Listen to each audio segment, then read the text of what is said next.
E quais são as contraindicações, então, da lavagem gástrica? Pacientes muito agitados, pacientes em crise convulsiva, pacientes em coma, tá? Vai depender se o paciente está entubado ou não. Então, é uma contraindicação relativa. Quando tem ingesta de grandes partículas do produto, né, do intoxicante, ingesta de cáusticos, devido ao risco de perfuração gástrica, ingesta de hidrocarboneto, discrasias sanguíneas, pós-operatório, instabilidade clínica, arritmias cardíacas devido ao aumento de resposta vagal e risco de PCR, e pacientes com fratura de base de crânio. Então, todas essas que eu acabei de citar são contraindicações à realização da lavagem gástrica. Aqui está exemplificando mais ou menos como é feita essa lavagem gástrica. Do lado esquerdo da tela do slide, no paciente está entubado, e no lado direito, o paciente que não está entubado. De forma geral, em adultos, a gente vai usar de 200 a 300 ml de soro fisiológico, 0,9% aquecido, e em crianças, 10 ml por quilo, uma sonda orogástrica de grosso calibre. E quais são as complicações dessa medida de descontaminação que é a lavagem gástrica? Devido à inserção da sonda, que nem a gente mostrou aqui, essa sonda de grosso calibre, pode acabar ocorrendo trauma, perfuração, laringoespasmo, pneumonia aspirativa, né?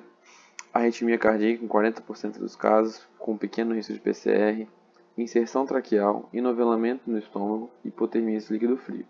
Não precisa decorar isso, vocês têm que saber, mas tudo faz sentido. Trauma, perfuração, devido à inserção dessa sonda, podendo fazer um trauma ou uma perfuração no trato gastrointestinal. Pneumonia aspirativa, devido no momento da lavagem gástrica, pode acabar refluindo algum conteúdo para dentro do pulmão e isso gerar uma pneumonia aspirativa. Inserção traqueal, na hora de você estar inserindo a sonda orogástrica, você pode acabar indo para o trato respiratório ao invés do trato digestivo. E hipotermia esse líquido frio, porque a gente fez a orientação que tem que ser realizada com soro fisiológico aquecido.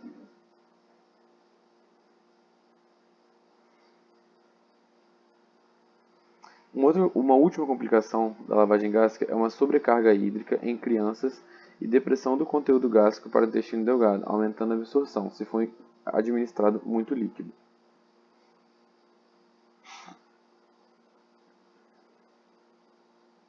Agora falando um pouco do carvão ativado, né?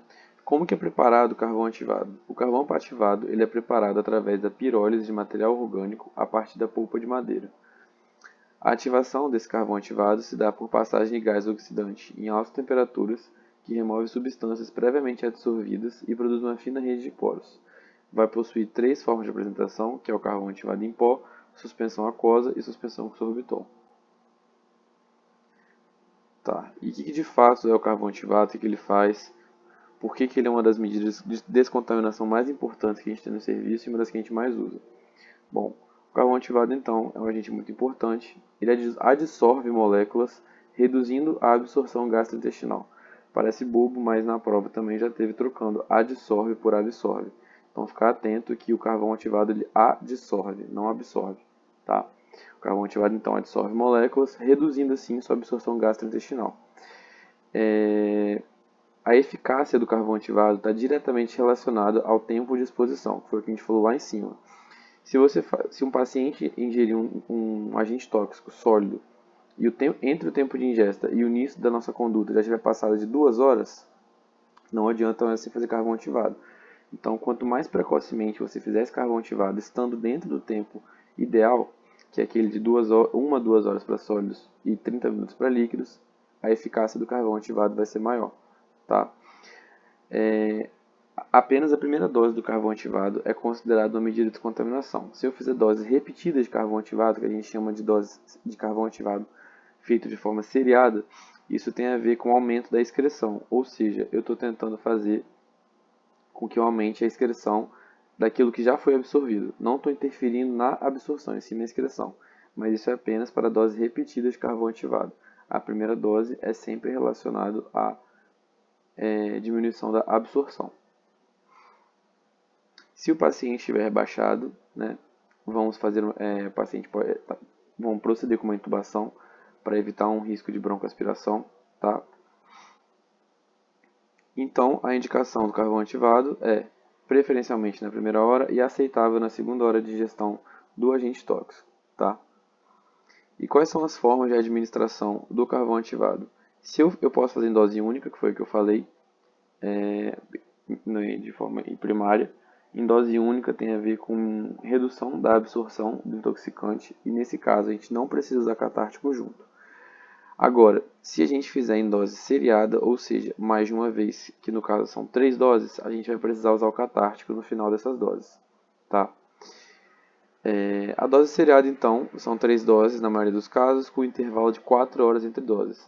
A dose seriada vai ser indicada quando a substância sofrer recirculação enterohepática ou se for uma substância de liberação lenta, tá?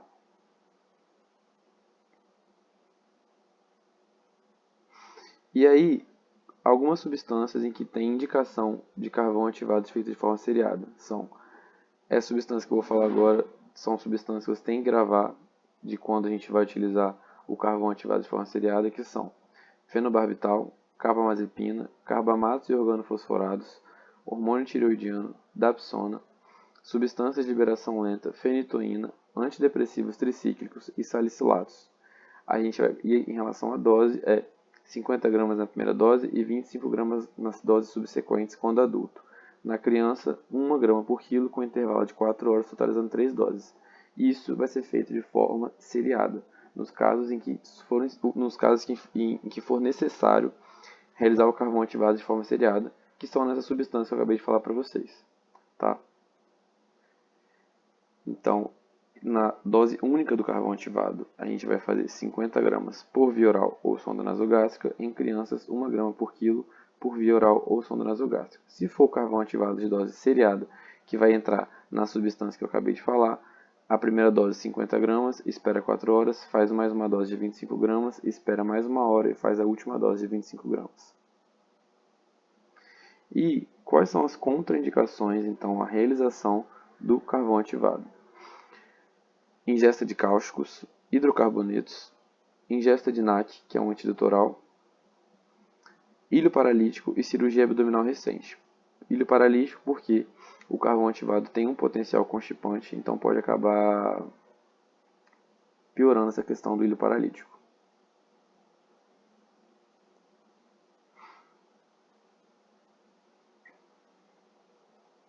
Aqui está o que eu acabei de falar, as formas de administração. Dose única, não usamos catártico. Dose seriada, usamos catártico. 3 doses, na maioria dos casos. Essas são as substâncias que vocês precisam gravar. São as substâncias que, sempre que tiver uma intoxicação por essas substâncias, havendo tempo hábil atingindo dose tóxica, nós vamos fazer 3 doses de carvão ativado da forma que eu falei. 50 gramas, espera 4 horas. 25 gramas, espera mais 4 horas. E depois mais a terceira dose de 25 gramas. No final, a gente espera 20 a 30 minutos e vamos fazer uma dose de catártico.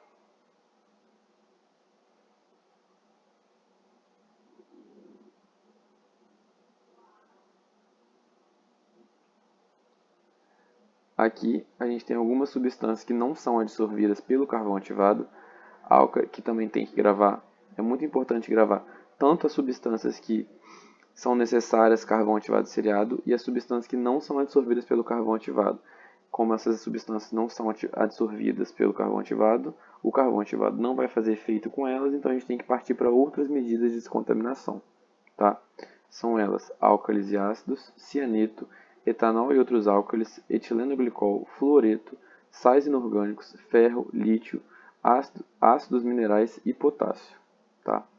As complicações que a gente tem: distensão gástrica, broncoaspiração, constipação intestinal, fecaloma.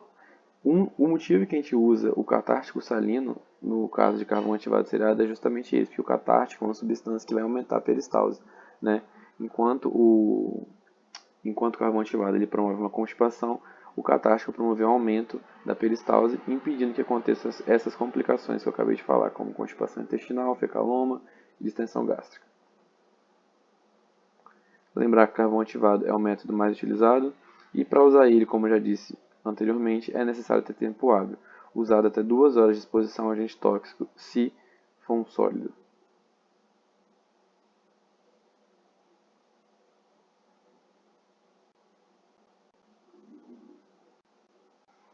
Agora a gente vai falar do catártico. O catártico, então, é uma substância que a gente vai usar depois das múltiplas doses de carvão ativado. É uma substância que aumenta a peristalse, logo reduz a absorção do agente tóxico. Por quê? Se ele está aumentando a peristalse, o nosso organismo vai ter menos tempo de contato com o intoxicante e isso vai reduzir a sua absorção. Aumenta então a passagem do agente tóxico pelo trato gastrointestinal, vai eliminar ele de forma mais rápida, tá? E o uso de catártico está diretamente relacionado ao uso de múltiplas doses de carvão ativado. Sempre 20 minutos após a última dose de carvão ativado, vamos usar o catártico, tá? As possibilidades de catártico que a gente tem são sulfato de magnésio, manitol, sulfato de sódio e sorbitol. Nessas doses que estão aqui relatadas, tá? Se for sulfato de magnésio é 10%, 2,5 mg por quilo e 200 ml no adulto. 50%, 0,5 mg por quilo, 40 ml no adulto. Essas primeiras são em crianças, né, de 2,5 mg por quilo e 0,5 mg por quilo também em criança. 200 ml em adulto e 40 ml em adulto. A outra possibilidade que a gente tem é o manitol 20%, tá? Entre 0,5 a 2 gramas por quilo, correspondendo às faixas etárias com as suas respectivas doses. Sempre vamos administrar o catártico com água ou suco, tá? Não podemos administrar com leite, sempre água ou suco. As indicações que eu já falei são: o catártico vai ser feito nos casos de múltiplas doses de carvão ativado ou quando a gente quiser remover medicamentos de liberação lenta ou doses com alto grau de toxicidade. Contraindicações do catártico: quando eu tenho o ilho adinâmico, ou seja, se o ilho não está funcionando, não tem por que eu dar um medicamento, que é o catártico, que vai acelerar a peristalse, porque não vai fazer efeito. Diarreia também, porque se eu aumentar a peristalse de um paciente que está com diarreia, vai piorar. Paciente com obstrução intestinal também não adianta fazer catártico, porque se ele está obstruído, o catártico não vai fazer efeito. Paciente com insuficiência renal e uso de cáusticos. Para finalizar, a última medida de contaminação que a gente tem são os procedimentos cirúrgicos e endoscópicos, tá? São feitos tanto de forma diagnóstica quanto de forma terapêutica para retirada de pilhas e baterias. Diagnóstico, a gente vai avaliar se tem alguma lesão digestiva, se tem algum dano no trato gastrointestinal. Feito com drogas ilícitas também, quando pacientes ingerem drogas ilícitas, mas tem que ter bastante cuidado para não romper essas drogas no trato gastrointestinal e aumentar ainda mais o potencial de intoxicação.